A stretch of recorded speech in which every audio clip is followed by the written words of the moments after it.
Hi, I'm Shauna Leigh Richter, educator, performance coach, and author, helping those who lead to work and live life better.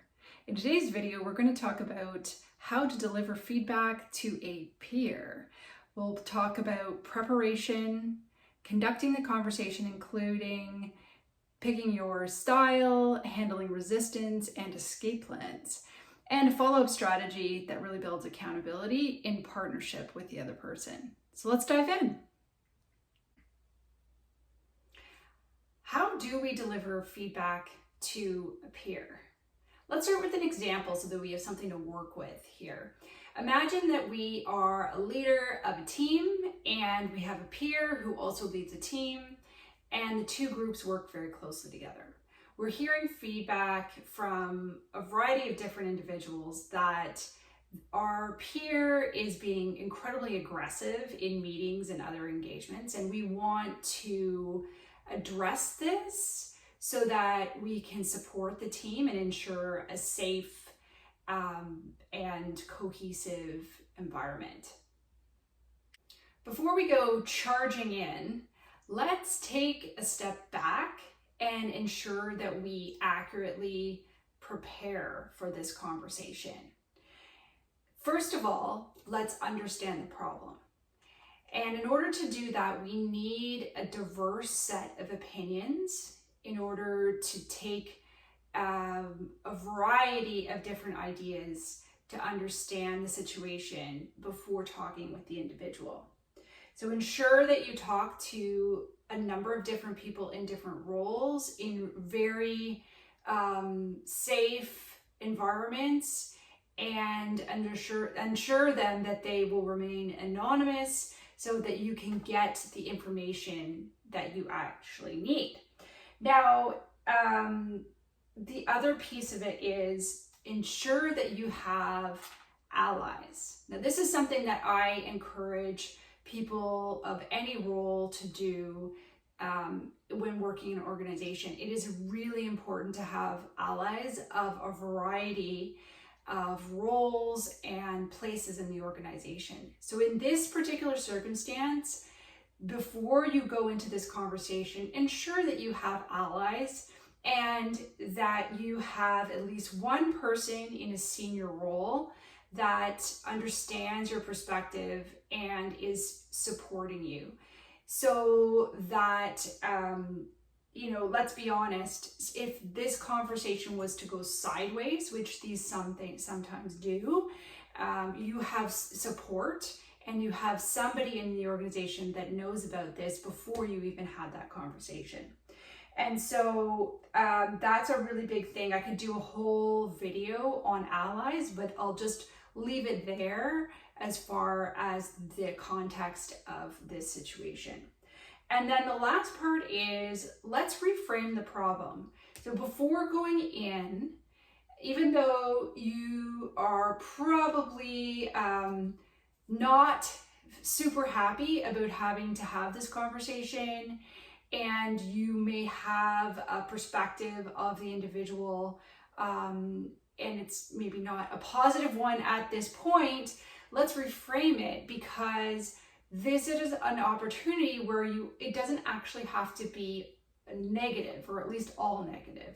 It could be an opportunity to really build and strengthen a relationship with this peer. And so it doesn't have to be a confrontational situation. And so it helps to reframe our perspective on the situation and try and step into the other person's shoes to figure out why they might be doing this before we engage them in conversation. And so then it's less about defending our team and more about taking a neutral perspective and being curious about the situation. And there we can seek to understand without judgment clouding. Now, we tend to want to defend our teams, and in this circumstance, it very much could be what we need to do. But there's also another perspective, and we have to come from a point of curiosity in order to be able to even elicit that perspective from that person without them getting defensive. So those are the things that I would say we need to do before we engage with the person. Now we need to conduct the conversation. And there is strategy in how we go about even the step of engaging with the individual to find the right time in order to bring up this topic with them. And so choosing the right approach and the timing and the setting is critical. The more we know about the individual and what's going on in their world, the better it helps us to be able to pick or, hopefully select the right setting and the right approach.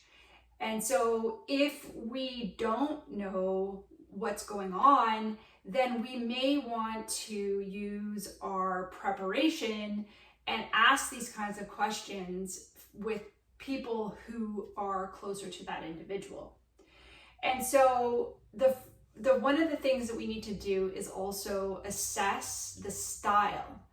And so there is a spectrum of style that we can use, starting with being very collaborative, which tends to be more of my approach, to right over to the other side where we're a lot more direct. And it depends on the person which style we choose. So if we are collaborative, we would take more of an approach of using we and how can we address this, and we're really being collaborative about it. So we might try something like multiple sources have indicated that your conduct in meetings is perceived as aggressive. I'm sure you're not intending to have this impact. I'm concerned about the team and our results. How can we work together to address this challenge? So, I'm just reading something here, but we would have, we'd work it into a conversational style. And so it's still direct in the sense that we're addressing the problem head on, and we're not kind of beating around the bush. So it's direct in that sense, but it's collaborative in what are we going to do about this. We're also giving them the benefit of the doubt. Now, on the other side of the spectrum, we've got something that's a lot more direct, and some people just need that. And we're not penetrating with the message. And so we need to take a more direct approach. And this might happen where the conversation, this is not the first time we've talked about this. And so in that circumstance, you might try something like this. I'm hearing from multiple sources that your behavior in meetings is aggressive and negatively impacting the team. This is not acceptable, and I need you to fix it. How are you going to address this? So in this case, it's really direct. We are asking the person to completely own this, and we are really directing them to fix it. Now, there's a variety. I said it is a spectrum. It absolutely is. So there's a variety of different approaches you can take, and it's one of those things we just have to try and figure out what are the right words for the situation. But here are, kind of two polar opposites that you could try, or somewhere in between. Now, I think that it's important that we use I statements. And so if we are talking about being collaborative, then that's more on the solution side. Like, how can we work together to find a solution to this, that kind of thing. So where we're offering our support. But when we're talking about the problem itself, we absolutely are owning the piece where we have heard the feedback. And so that's really important as far as using I statements to express the impacts on our team and the organization itself. And then the other thing is, this is not about the person. It's not about the person. This is about the person's behavior. And so it's really important, like if you do this, you do, and like, or you are being aggressive, right? That can be interpretive is that we're making an attack on the person. And so it's more about the impact that the person's behavior is having. And so in that circumstance, it's about when you are concerned about a deadline, you are coming across as very aggressive. And so it's more about the impact. The team is interpreting your behavior as very aggressive, and it is making them shut down, and they are nervous to engage with you because they don't know how you're going to react. So that kind of thing, where it's not about the person, it's about their behavior. And then the other piece of it is, when we are in these conversations, just like any other conversation, I'm going to raise the nonverbal cues and the body language, and we can learn a lot from that. If we can get the camera on for this conversation, it is going to be a very, very large asset to us. If not, then we have to perk up our ears.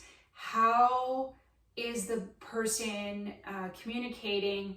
What other things are they doing other than speaking? So it's, are they sighing? Can we hear them rustling? Are they taking pauses that are indicating certain things? So it's that really perking up to that deep listening and understand what's happening with that person. If we have the camera on, we can look at skin and, is the person starting to sweat? Is the person, is they getting blotchy? That kind of thing. Like there's indications. So if those kinds of things happen, you might want to have some grace. The person may need a break. So like, let's be really tuned into the other person, because it's not to our advantage in order to kind of force somebody into a situation where they're very uncomfortable themselves. It's really not going to serve us to achieve what our goals are. So one of the things is we might receive resistance in the form of the person may get defensive, and a common reaction is to really want to know where this information came from, which of course we cannot share. We need to protect the source. And so in this case, we know we have enough information from enough sources that even though we have not witnessed this behavior ourselves, it is enough that we see a pattern and we understand that it needs to shift because it's causing enough of an impact. And so, in my opinion, this is where you go. They're going to be pushing for examples, and I really believe that you go to this. I have a variety of commentary. I cannot provide you with specific examples other than to say that the situations are often in large group meetings or one-to-one. Like, if you can come up with generalities that are parallel to the commentary that you are receiving, but not at all revealing anything specific, that will help. But you can also fall back on this, I have enough information that I can see a pattern, and that is why I'm coming to you. We need to shift this pattern, and so can we talk about how that's going to happen? The ultimate goal of this conversation is truly to shift the behavior so that the team has a safe and friendly environment to work in. This doesn't, it doesn't often happen in the first conversation. And so there's, it may be a series of conversations. And so there's a number of things that we could be seeking as far as some sort of agreement before we leave the conversation. And so the first might be just acknowledgement that the person is hearing your feedback and agrees to reflect upon it. So that's a positive. It's maybe not where we want to be yet, but it's a good step. The next one would be that the person commits to observe their own behavior in future meetings. And so that takes a pretty skilled individual to be able to step out of themselves and observe. We may, if the opportunity presents, suggest that they have somebody else observe their behavior. The risk with this is that the behavior might not be happening when a peer or a senior leader is on the call or in the meeting. These things tend to happen when the person is the most senior person in the room. And so that may fall apart, but hopefully the person is able to kind of step out of themselves, and because they've received this feedback, will spot when they are exhibiting kind of overly aggressive behavior, and the environment changes within that conversation. The third one would be an agreement to a follow-up. So it would be helpful to get that on the call, wherever you land with this discussion, to get an agreement from that person that will have a follow-up conversation is a really positive thing.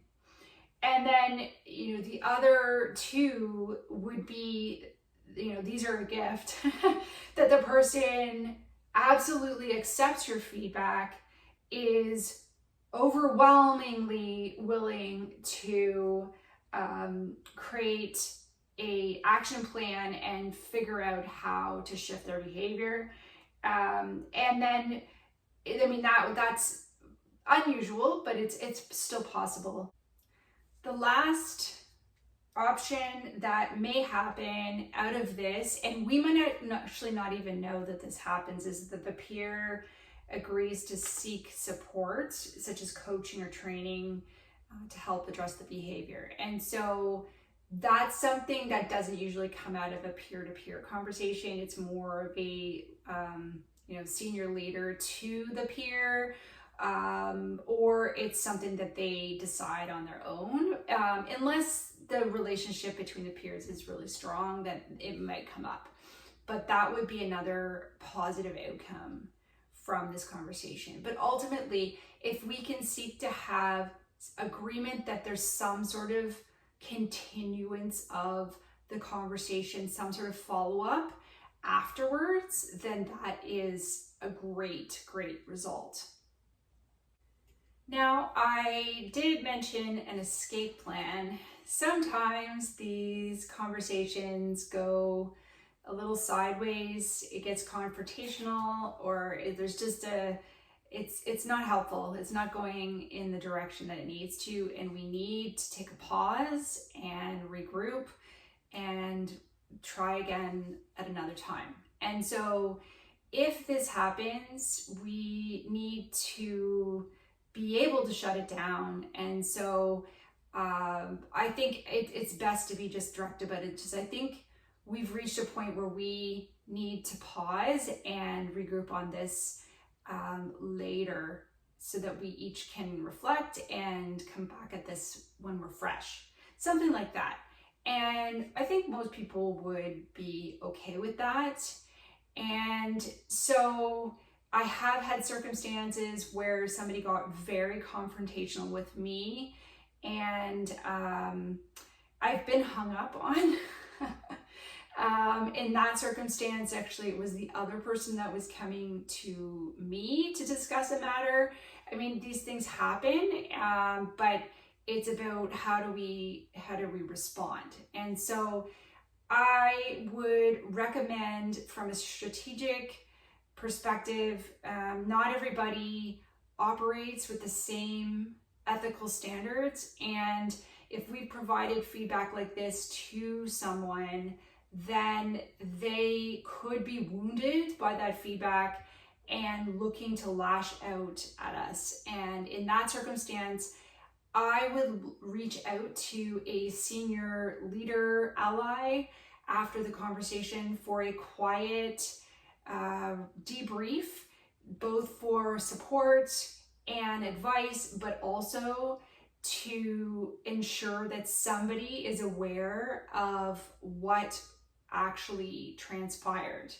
The other piece of it is the follow-up itself. And so whether you've ended the conversation in a really positive note, or whether you've had to enact the escape plan, either way, I recommend following the process of documenting in in brief format what was discussed, and the where we left off, and what was expected to happen go forward. And so this is not a well, I guess it's a CYA, but it's also a way to ensure that you're on the same page. And so I will send this by email, but I will do it in a way that we say,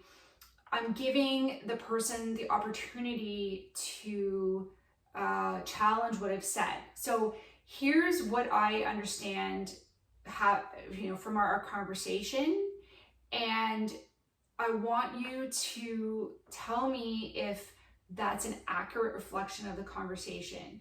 And it's an opportunity for us to get on the same page. So that's simply the reason we're doing this.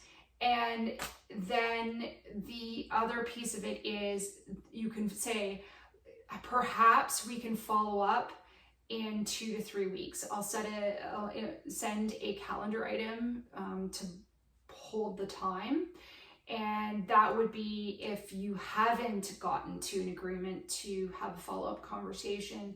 Otherwise, it's just simply restating what you agreed to on the call. And so this is a really important part, and you have it in documentation, and it's done in a way that is in partnership with the individual. It's not confrontational. It's about level setting that we are both on the same page. So that's what I've got for you on how to share feedback with a peer. Not always an easy situation, but I hope that I've provided some helpful ideas for you if you're ever in this circumstance. And this is just a short video. If you would like to dive into your personal situation a little deeper, I am happy to have a one-on-one conversation. Check out my website and contact information through LinkedIn in the comments below, or in the notes. And I would love to hear from you, either by a comment, or if you reach out one-to-one, we can have a conversation. And I would love a thumbs up or a subscribe, or both, because that really helps me to help others who lead to work and live life better. Thanks for watching.